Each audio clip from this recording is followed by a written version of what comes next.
Hello boys and girls, and welcome to our next math lesson. This week we've been talking about capacity and we've been working our way through our anchor chart here. So we've talked about some different vocabulary that we can use, like how full, half full, or empty a container is. We have used some vocabulary like more than or less than to compare the capacity of different containers.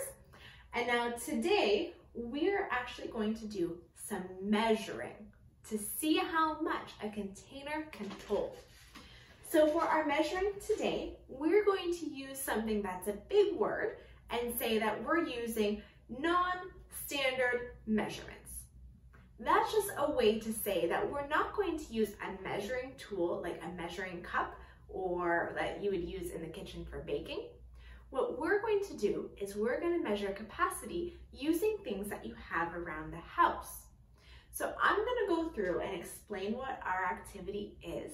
And as I do, we can talk about some rules or tips that we need to make sure that we do when we're doing measuring. So first, boys and girls, I want to explain our worksheet here. Now, just like before, there's going to be two options on how you can do this, depending on what resources you have at home. So this unit takes a little bit more hands-on. That means a little bit more printing if you're able to. So for this activity that you will be doing today, your two options are to print off the worksheet that has an area for you to do your measuring, or there's a Google form attached as well that replicates this the best that we could. So the Google form will be put into sections. That's just like breaking this up. So when we do our measuring, we have to say what object we're doing and its capacity. Each of these rows on the table will be its own section on the Google form. So there's two ways that we can do that today. So now looking at what this activity is, we are going to be measuring the capacity of 3 different objects. So the first thing that we're going to do is to find 3 containers that you have around the house. It's up to you on what these are going to be. So for myself, I pulled out 3 different cups or jars that I have. I have a large jar that I put pasta in. I've got a little dessert cup and a nice little tiny jar here. So you're going to need 3 different containers, whatever that might be for you, okay? And then it says the tool that I use to measure. So you are going to have to find a tool that you're going to use to measure these containers, something that you can fill it up with. So we're going to talk through the rules on helping you find what that might be. But some examples that I have is I have a few around here. If you want to measure with something solid, I have some pom-poms here, maybe even paper clips. We'll talk about when these might be appropriate. Or you can even use liquid if maybe you have someone in your family to help you out so that you don't make too much of a mess. If so, maybe you can measure the liquid using the water with a ladle or maybe even a spoon, okay? So now that there's a few ideas, I'm sure you have other things around your house as well. Maybe you can use Cheerios, maybe you can use beans, maybe Lego pieces. But as I said, as we go through our measuring rules, it'll help you think of some good tools there.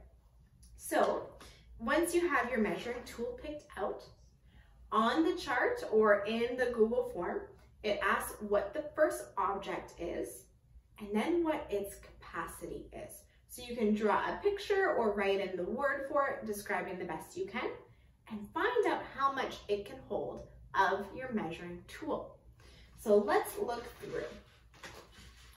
When we're measuring our capacity, one of our first rules or tricks is that your tool must all be the same size. So I look up here on the anchor chart, and these are like my pom-poms. This one up here has a bunch of different sizes, just like what's in my bag. I've got big pom-poms, little pom-poms, but our measuring tool has to be the same size. That way, if I say that a container can hold 10 pom-poms inside, then I know what size that is. That number would change if I use little ones or big ones or a mix.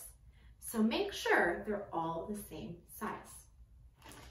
Next, when we are measuring capacity, we want to fill it up to the top. Make the container full, just like we had talked about with our vocabulary before. I want to know what a container can hold. That means I've got to go up all the way to the top of what it can hold. So to show those first two, let's measure out my little dessert cup here. So I'm going to choose only the big pom-poms. Okay, so I'm choosing all the same size and I'm going to fill it to the top.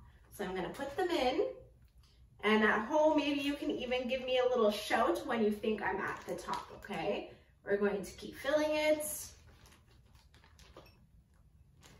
all the way up to the top. There we go. Now I can count how many pom-poms that is to fill in my chart for what is the capacity of this cup. So let's count and see. 1, 2, 3, 4, 5, 6, 7, 8, 9, 10, 11, 12, 13, 14, 15.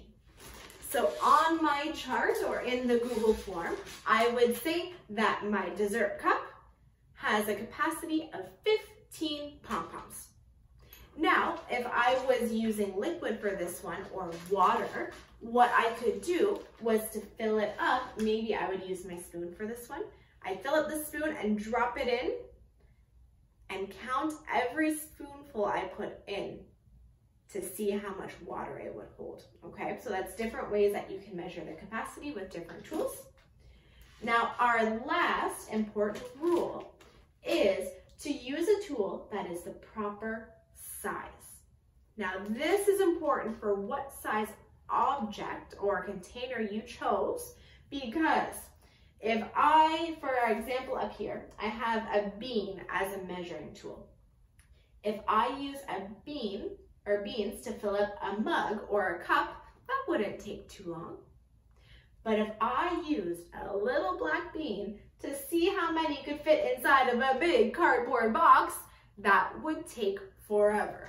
I would have to use so many beans to fill it up, and to count them out to see its capacity, it would take forever. So make sure you pick a measuring tool that fits the size of your containers. So for example, I had my pom-poms up here and my paper clips. When I'm measuring these objects, like my big jar, it would take a lot of paper clips to fill it up. Maybe this is not the most appropriate measuring tool for this one, but the pom-poms would fill that up quite quick. So that would be a great measuring tool for all of my containers here. The same goes for the ladle or for the water if you wanted to use. Using how many ladles fit inside, maybe that would fill that up really, really fast. This would be a great measuring tool for maybe a big cereal bowl, but maybe not tiny jars.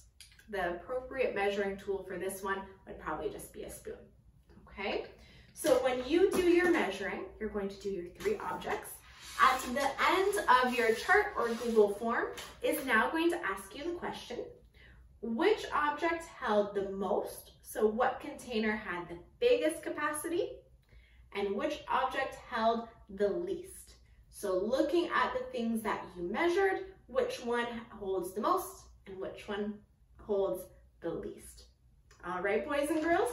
So using the measuring rules we talked about in this lesson, try it out and measure 3 different containers using the same measuring tool. All right, when you are all done that, you can submit it on the Google form, or if you have the printed sheet, you can take a picture of it and upload it into the Dropbox for this assignment. All right, boys.